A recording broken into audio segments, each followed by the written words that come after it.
ډېر ګران عزتمن مېلمانه MPF فضل الله خان DDHO ډاکټر جانزیب صاحب د هغې سټاف دلته زموږ موجود پروفیسران صاحبان د سټاف او مېلمانه نور او زموږ کالج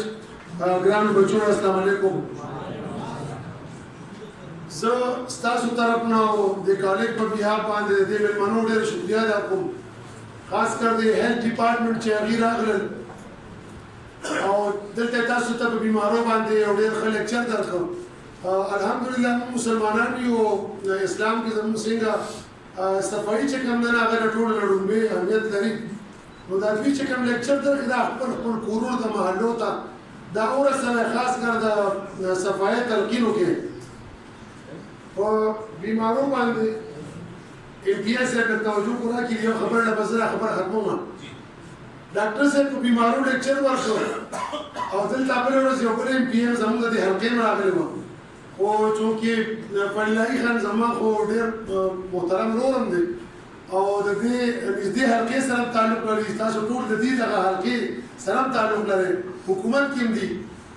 نو زه یم چې د ستاسو د صحت دپاره یو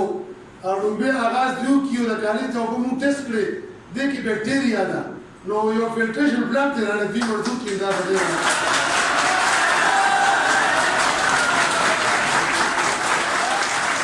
الله دې موږ تاسو له ټولو له روغ صحتونه درکړي ډاکټر صاحب خو موږ ډېر ویروږي چې بیمارۍ راته خو ډېر زیات تکلیف انشاءالله صحتمند به یو په دې فلټریشن پلانټ باندې ډیمانډ باندې فضل الله خان خو کولی یو خبره وکړو ان شاء الله تعالی په دې باندې به تاسو ماته اپلیکیشن راکړي د وزیر اعلی صاحب په نوم باندې زه به هغه د سیم نه ډایرکټ وویشو کوم چې کوم قسم پلان تاسو یې تاسو ته ضرور لګي او ایمرجنسي بیس باندې به لګي چې هغې کې بس مسله نه وي او نور هم د سرکاري نومه او پرنسپل صاحب یو خبره تاسو نه پټه کړي وایم خفه نه شي چېرته وایم د پرنسپل زه دغه شرور یم چې تاسو دا پته وي السلام علیکم फजल الله خان باندې د ګران دی هغې باندې ډاکټر صاحب لیکي ورته کړو هغې خپل لیګل پروسیجر کې زه به تاسو ته د روډ دې طرفه انشاءالله به وګورم